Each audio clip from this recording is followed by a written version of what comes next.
Bismillahirrahmanirrahim. Assalamualaikum warahmatullahi wabarakatuh.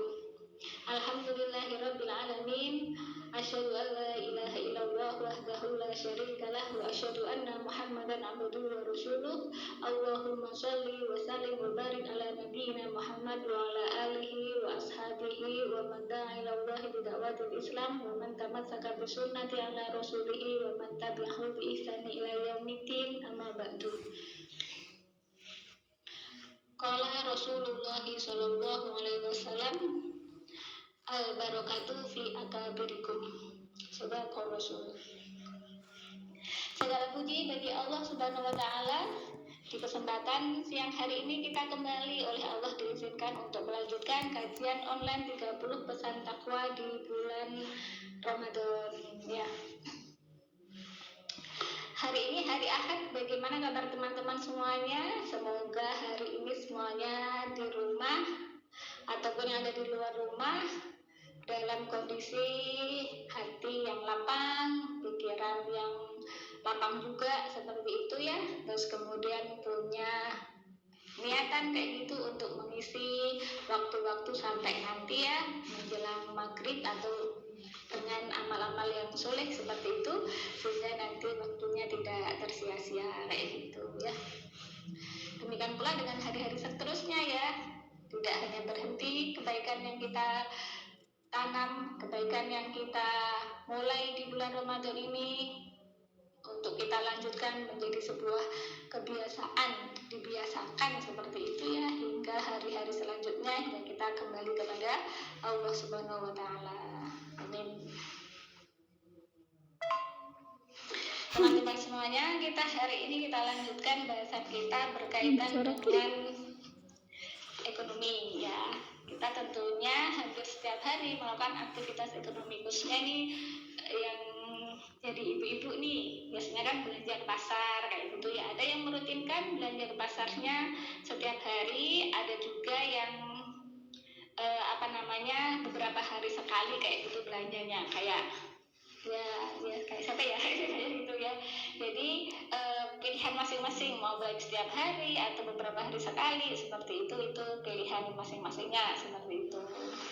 Nah, selain itu kadang-kadang kita juga melakukan aktivitas pinjam meminjam ya, utang menghutangi seperti itu, atau kemudian aktivitas kerjasama dengan teman yang lain dalam usaha bisnis atau yang lainnya seperti itu ya.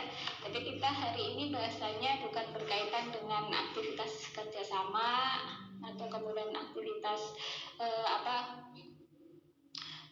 bisnis seperti itu, bukan ya, tapi salah satu hukum syariat yang Allah sebutkan dalam salah satu ayat Al-Quran seperti itu. Nah, bahasan kita hari ini adalah sebagaimana yang disebut ya, riba haramkah kayak gitu. Kata riba insya Allah kita semuanya tidak asing ya. Kita sering mendengar kata-kata riba ini kayak gitu, atau bunga kayak gitu. Kadang-kadang kita menggunakan istilah bunga, orang-orang menggunakan istilah bunga seperti itu. Tapi kalau dalam istilah Arabnya riba kayak gitu ya. Pada akhirnya kata-kata riba ini pun menjadi bahasa yang familiar sekali di antara kaum muslimin seperti itu, tanpa harus kemudian diterjemahkan ke bahasa Indonesia seperti itu. Nah, ternyata riba ini sudah Allah terangkan dalam Al-Quran. Jadi ini ayat Quran surat Al-Baqarah ayat 2, Quran surat Al-Baqarah ayat 275 ini hanya salah satu ayat yang berbicara tentang riba. Ayat-ayat yang lainnya masih banyak ya, di setelah ayat ini atau kemudian di ayat yang lainnya itu juga ada kayak gitu. Nah, kenapa kemudian riba ini menjadi suatu hal yang harus kita pahami seperti itu ya?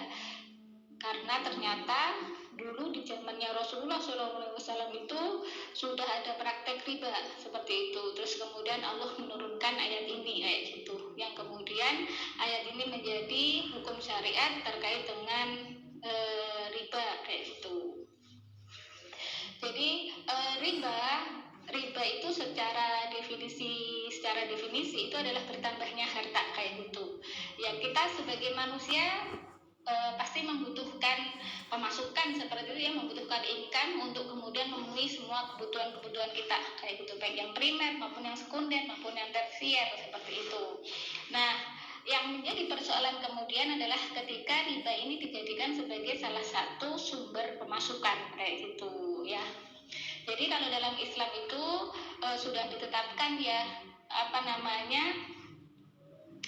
aktivitas apa aja yang kemudian itu halal menjadi jalan untuk memiliki harta ya kayak gitu, untuk mendapatkan harta kayak gitu.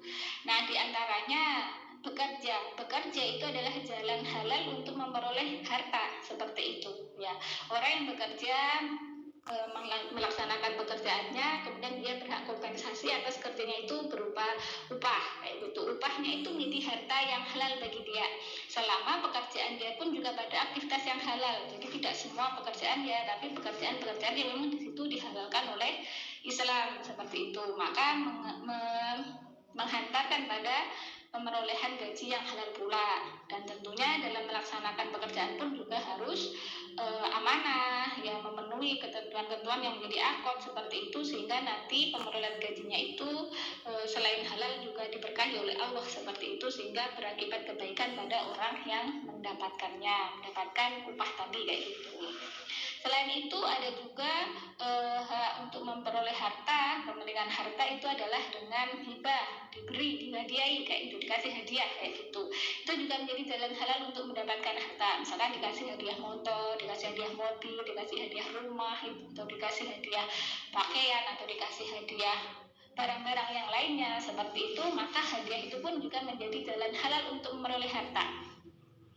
Terus kemudian berikutnya pemberian negara. Ya, pemberian negara itu juga menjadi halal. Misalkan pemberian negara, misalkan kita dengar sembako ya, yang sudah biasa rutin dikasihkan ya, beberapa bulan sekali ya, itu menjadi pemerolehan harta yang halal seperti itu.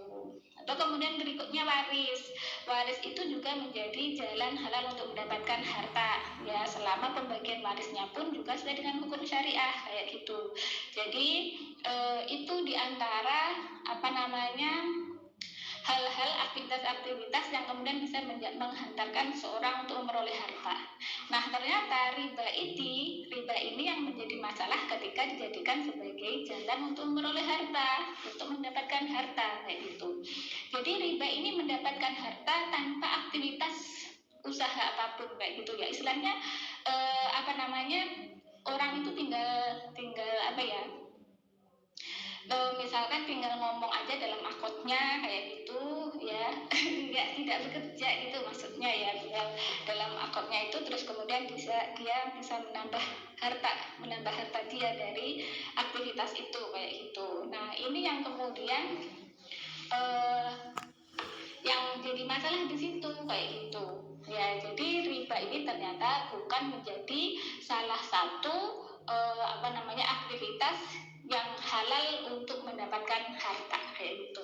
Nah, itu mana dalilnya? Nah, dalilnya adalah kita kembalikan lagi kepada Al-Quran kayak gitu. Dalilnya adalah Al-Quran, Quran surah Al-Baqarah ayat 275 yang ada dalam slide itu. Sekarang mari kita baca ayatnya ya. Ayatnya lumayan sedengar lah, nggak panjang banget kayak gitu. A'udzu billahi minasyaitonir rajim. Bismillahirrahmanirrahim.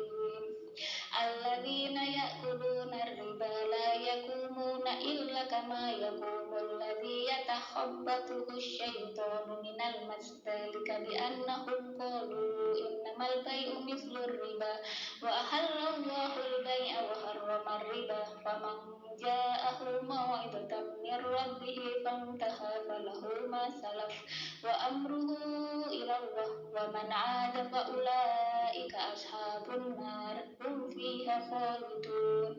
Shadaqallahul adzim.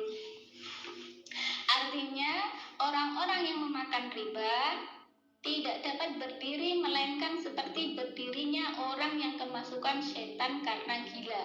Yang demikian itu karena mereka berkata bahwa jual beli itu sama dengan riba, padahal Allah telah menghalalkan jual beli dan mengharamkan riba. Barang siapa mendapat peringatan peringatan dari Tuhannya, lalu dia berhenti, maka apa yang telah diperolehnya dahulu menjadi miliknya, dan urusannya terserah kepada Allah. Barang siapa yang mengulangi, maka mereka itu penghuni neraka, mereka kekal di dalamnya, kayak itu. Ayat berikutnya setelah ayat 275 itu ya, Allah berfirman, yamhaqullahu riba wa yurbi shadaqat wallahu la yuhibbu kulla kafarin asim. Allah memusnahkan riba dan menyuburkan sedekah. Allah tidak menyukai setiap orang yang tetap dalam kekafiran dan bergelimang dosa. Jadi dua ayat ini sudah cukup untuk menjadi dalil ya bahwasanya riba itu adalah haram ya. Jadi riba termasuk dosa besar seperti itu. Nah, sekarang kita buka tafsirnya ya terkait dengan ayat ini kayak gitu. Jadi dalam tafsir Ibnu Katsir ya, kalimat alladzina ya'kuluna riba la yaqumuna illa kama yaqumul ladzi yatakhabbathu syaitanu minal mas, itu di tafsir Ibnu Katsir dijelaskan bahwasanya mereka orang-orang yang memakan riba itu tidaklah sekali-kali mereka bangkit dari kuburnya pada hari kiamat nanti, melainkan seperti orang gila yang terbangun pada saat mendapat tekanan penyakit dan setan merasukinya, seperti itu. Jadi kalimat orang yang memakan riba tak dapat berdiri di situ yang dimaksud adalah dalam tafsir Ibnu Katsir itu adalah terbangun pada saat terbangun atau bangkit dari kuburnya. Jadi berdiri di situ maksudnya adalah bangkit dari kuburnya nanti. Mereka yang memakan riba itu ya seperti orang gila kayak gitu, yang mereka itu mendapat tekanan penyakit dan setan telah merasuki tubuhnya kayak gitu ya. Jadi itu menunjukkan bahwasanya sangat buruknya kondisi orang-orang yang memakan riba itu saat nanti mereka dibangkitkan dari alam kuburnya, seperti itu ya. Jadi kita semua kan sudah memahami ya teman-teman bahwasanya alam barzah itu adalah alam antara dunia dan alam akhirat, seperti itu ya. Jadi di alam barzah bukan berarti manusia itu kekal, tidak, tapi yang kekal itu adalah di akhirat kayak gitu. Sehingga nanti ketika hari kiamat itu datang seperti itu, maka semua yang ada di alam barzah yang telah mati, semua makhluknya Allah ketika dimatikan akan dibangkitkan kembali, kemudian akan dihisab dan kemudian akan memperoleh timbangan amal dia, penentu dia di alam di akhirat nanti, apakah dia di surga langsung atau kemudian harus ke neraka dulu kayak gitu ya. Jadi begitu. Ini tafsir terkait dengan kalimat yang pertama dari Quran surah Al-Baqarah ayat 275 kayak gitu.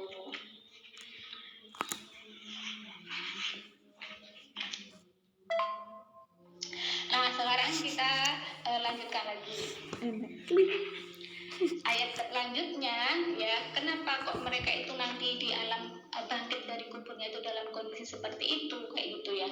Zalika bi annahum qalu, yang demikian itu karena sungguhnya mereka mengatakan innamal bai'u, sesungguhnya jual beli itu mithlu riba, semisal dengan riba kayak gitu ya. Wa halallahu, dan Allah itu sesungguhnya telah menghalalkan bai'ah kayak gitu, wa harrama riba, dan mengharamkan riba kayak gitu. Jadi ayat ini sudah jelas sekali bahwasanya jual beli itu halal, tapi kemudian riba itu adalah haram kayak gitu ya. Jadi apa sih kemudian macam-macamnya riba kayak gitu. Tadi kalau riba dari sisi definisinya kan bertambahnya harta seperti itu ya. Terus kemudian di sini riba itu nanti diperinci ada riba fadl, ada riba nasiah kayak gitu. Nah, sekarang kita bahas satu-satu biar kemudian kita tidak tidak masuk ke dalam kategori orang-orang yang melakukan riba kayak gitu. Yang pertama riba nasiah. Riba nasiah itu adalah pembayaran lebih yang disyaratkan oleh orang yang meminjamkan kayak gitu. Jadi Islam itu memiliki hukum syariah berkaitan dengan hukum pinjam meminjam kayak gitu ya. Jadi meminjam itu bukan suatu hal yang makruh, tapi sunnah karena Rasulullah juga pernah meminjam sesuatu seperti itu. Kemudian meminjami itu bukan hal yang makruh juga, tapi juga sunnah untuk kemudian memberi pinjaman ketika seseorang itu memang memiliki kemampuan untuk meminjami. Jadi hukumnya sunnah. Jadi sama-sama sunnahnya seperti itu. Nah, kemudian dalam pinjam meminjam ini ternyata kadang-kadang praktek di masyarakat itu ternyata sesuatu yang dipinjamkan itu baliknya tidak sama dengan yang dipinjam. Maksudnya itu gini, contohnya kayak gitu ya, contohnya misalkan saya pinjam uang kayak gitu, pinjam uang ke seseorang itu 100.000 kayak gitu, jadi contoh ya 100.000. Habis itu ketika waktu meminjami sudah mengatakan dulu nanti kembalikan sekian hari dengan jumlah yang berbeda, atau kemudian sudah disepakati dengan jumlah yang berlebih, misalkan menjadi 110.000 kayak gitu, atau lebih dari itu kayak gitu, dan itu disepakati. Maka akad yang seperti itu adalah akad riba. Nah, akad seperti ini akadnya akadnya adalah rusak dan batil kayak gitu ya, jadi tidak sah kayak gitu. Atau kemudian waktu saat menyahur disampaikan kamu sahur saat ini sekarang atau kemudian nanti bertambah mengembalikannya. Nah, itu juga terjadi riba kayak gitu. Kalau dibayar sekarang, misalnya dibayar 3 hari lagi tetap sama, tapi kalau nanti lebih dari 3 hari misalnya gitu jadi bertambah, itu juga jadi akad riba, terjadi akad kesepakatan untuk melakukan riba yang itu disampaikan oleh si yang meminjami seperti itu. Nah, seperti itu nggak boleh ya. Jadi di masyarakat praktek-praktek seperti ini kayak gitu maka harus dijauhi kayak gitu. Jadi biasanya kan di desa-desa itu mungkin ya saya sendiri jarang mengetahui transaksi yang dilakukan oleh orang-orang. Cuma ya kadang-kadang mendengar cerita kayak gitu, adanya bank titil kayak gitu ya. Bank titil kayak gitu yang bank itu meminjami terus kemudian ada bunga. Maka bunga itu sesungguhnya riba, karena akad pinjam meminjam dalam Islam itu adalah akad tolong menolong. Jadi tolong menolong itu tidak namanya tolong menolong seperti itu. Jadi kalau meminjamin ya harus kembali sejumlah uang yang dia pinjam seperti itu, tidak ada tambahannya kayak gitu. Atau misalkan pinjam barangnya misalkan pulpen kayak anak kayak gitu ya.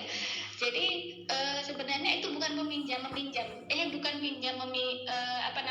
misalkan pulpen gitu ya. Itu biasanya kan kalau anak-anak itu kan pinjam pulpen ya kayak gitu. Nah, maka kemudian dikembalikan setelah dipakai ya, izin memakai kayak gitu ya. Izin memakai kayak gitu, setelah izin memakai baliknya juga harus pulpen, bukan kemudian dengan pensil seperti itu ya. Jadi jadi berbeda. Dan ini contohnya jadi masuk ke jenis riba berikutnya ya. Saya balik lagi aja ke definisi yang tadi itu terkait dengan riba nasi'ah kayak gitu ya. Jadi pembayaran yang lebih yang itu disyaratkan oleh orang yang meminjamkan seperti itu. Nah, berikutnya kita lanjutkan ke jenis riba yang berikutnya adalah riba fadl ya. Riba fadl itu adalah pertukaran satu barang dengan barang sejenis, tetapi lebih banyak jumlahnya karena orang yang menukarkan mensyariatkan demikian seperti itu. Nah, seperti itu tidak boleh. Jadi riba fadl itu terkait dengan pertukaran ya. Jadi riba fadl ini bisa terjadi pada 6 komoditi yang itu disebut dengan 6 komoditi yang disebutkan dalam hadis Rasulullah kayak gitu. Jadi Rasulullah SAW itu bersabda dalam salah satu hadisnya ya, Hadis yang diriwayatkan oleh Muslim kayak itu. Az-zahabu bil-zahabi wal fiddatu bil fiddati wal burru bil burri wa sya'iru bi syairi wa tamru bi tamri wal milhu bil milhi mislan bimithlin sawaan bisawain yadan biyadin fa idah talafat hadhihi asnafu fabi'u kaifa syi'tum idza kana yadan biyadin kayak gitu. Artinya apa kayak gitu. Jadi kalau kita artinya apa? Emas dengan emas, perak dengan perak, gandum dengan gandum, syair atau jawawut dengan syair, yaitu kurma dengan kurma, garam dengan garam, hendaklah sama banyaknya, tunai dan melalui serah terima. Jika berlainan jenis, kalian boleh jual sekehendak kalian kayak gitu. Asalkan tunai. Hadis riwayat Muslim ya. Jadi ini 6 barang riba kayak gitu. Artinya kalau kita misalkan melakukan pertukaran jual beli, misalkan emas kayak gitu ya, dibarter dengan emas, maka ini harus banyaknya harus sama, berarti gram-gramnya harus sama seperti itu, kemudian dilakukan secara tunai dan diserah terimakan langsung seperti itu dalam majelis akad itu kayak gitu. Kalau kemudian kita kita jual beli emas, misalkan kita ke toko emas kayak gitu ya, beli emas ya, ke sana kayak gitu, maka tidak boleh dihutang kayak gitu, jadi harus tunai kayak gitu. Misalkan kita beli cincin, beli gelang atau apa emas apa kayak gitu ya, maka kemudian emas itu kita beli secara tunai dan langsung diserah terimakan di majelis akad itu kayak gitu, tidak boleh dihutang. Apalagi nanti ada dihutang kemudian dicicil, kemudian nanti ada bunganya. Nah, itu tambah beberapa hukum syariah yang dilanggar, mulai dari dihutang tadi itu nggak boleh, kemudian ada bunganya juga kalau sampai cicilan beberapa kali dan seterusnya, maka itu ada riba di situ ya, ada beberapa hukum syariat yang terlanggar seperti itu ya. Nah, barang-barang yang dekat dengan kita itu adalah gandum. Misalkan kita buat gorengan itu kan biasanya pakai gandum, tepung gandum kayak gitu ya. Atau kemudian garam kayak itu. Ternyata garam itu adalah termasuk barang-barang riba yang di situ harus harus dibeli dalam kondisi tunai kayak gitu ya. Terus kemudian langsung diserah terimakan. Jadi tidak boleh dihutang kayak gitu ya. Kalau kemudian dibarter, ditukar, maka harus sama banyaknya kayak gitu ya, antara gandum dengan gandum harus sama banyaknya. Tapi kalau kemudian pertukaran ini tadi dengan barang di selainnya tidak sejenis seperti itu, misalkan gandum saya tukar dengan garam, barter dengan garam, maka boleh tidak sama jumlahnya. Misalkan 1 kilo gandum dibarter dengan garam sebanyak 6 bungkus seperti itu boleh seperti itu. Yang penting apa tadi di hadisnya, yaitu tunai kayak gitu, asalkan tunai seperti itu, jadi langsung diserahkan di majelis akad itu juga kayak gitu ya. Jadi itu terkait dengan 6 barang komoditi, 6 hal yang disebutkan oleh Rasulullah dalam hadis ini. Nah, selain dari 6 hal ini kayak gitu, ada perbedaan di antara kalangan ulama. Ada yang kemudian di antara mereka yang menyebutkan barang haram itu ya hanya 6 ini yang harus sejenis ketika ditukarkan kayak gitu ya, dengan sesamanya kayak gitu. Ada juga yang kemudian para ulama yang menyebutkan selama barang itu bisa ditimbang, ditakar seperti itu, maka bisa dimasukkan juga ke dalam kategori yang harus memenuhi syarat sama banyaknya, tunai, kemudian serah terima kalau itu dengan ditukar dengan sejenisnya kayak gitu. Kalau dengan yang tidak sejenisnya, syaratnya harus tunai dan segera langsung diserah terimakan seperti itu ya. Jadi itu berkaitan dengan riba ya. Nah, maka kemudian sekarang bagaimana terkait dengan kita yang misalkan punya uang tabungan di bank seperti itu ya. Maka kemudian pilihlah bank syariah ya gitu ya. Kenapa ini saya ngomong begini bukan kemudian ngomong saya di sini dalam posisi kita seorang muslim ya, bagaimanapun juga kita harus mengikuti hukum syariatnya Allah. Kenapa? Karena rezeki itu sesungguhnya dari Allah, yang ngasih uang itu dari Allah, dan kita juga akan kembali kepada Allah tanpa membawa uang-uang yang kita dapatkan tadi itu kayak gitu. Maka kemudian kita berusaha mengelola kekayaan kita itu ya sesuai dengan hukum syariah semampu kita di dalam sistem yang masih kapitalisme seperti ini kayak gitu. Maka pilihlah bank syariah kayak gitu ya. Kenapa? Karena di situ istilahnya uang kita itu dipergunakan oleh bank, karena bank itu kan sebenarnya mengelola uang kita kayak gitu ya. Itu dikelola dipakai kayak gitu, misalkan itu untuk memodali usaha kayak gitu ya, dipinjamkan ke orang yang mau usaha, itu dipilihkan usaha-usaha yang halal kayak gitu. Tapi kalau bank konvensional kayak gitu ya, itu saya sendiri sudah dijelaskan sendiri oleh tellernya seperti itu ya. Kalau bank konvensional itu tidak milih-milih kayak gitu, itu usaha apa itu nggak dipilih seperti itu. Yang penting mereka butuh modal dikasih, kemudian ada ketentuan bunga di dalamnya seperti itu ya. Nanti kalau di bank syariah itu lumayan ada pengaturan terkait dengan akun-akun yang sesuai dengan syariah seperti itu. Jadi berusaha untuk cari yang aman seperti itu ya, sehingga uang kita tidak jatuh untuk hal-hal yang haram seperti itu. Nah, kemudian bagaimana kalau sudah terlanjur kita misalkan meminjami uang dengan riba, maka berhenti. Setelah kita tahu hukum ini, kita berhenti. Dulu di zamannya Rasulullah ketika ayat ini turun pun sebagaimana disebutkan dalam ayat ini ya, kita balik lagi ke ayat tadi itu ya, faman ja'ahu mau'idatun mir rabbih fantaha falahu ma salaf. Itu artinya barang siapa yang telah mendapatkan peringatan dari Tuhannya lalu dia berhenti, maka apa yang telah diperolehnya dahulu menjadi miliknya dan menjadi miliknya. Wa amruhu ilallah, dan urusannya terserah kepada Allah. Jadi dulu sebelum ayat ini turun kan mereka ada yang melakukan aktivitas riba, maka yang mereka peroleh dulu ya sudah kayak gitu, betul menjadi haknya mereka. Tapi setelah itu berhentilah, setelah itu berhenti kayak gitu, maka berhenti. Tapi kalau misalkan kita tahu bahwasanya uang riba tadi itu si pemiliknya si siapa itu, maka kembalikan si uang riba tadi itu kepada pemiliknya kayak gitu.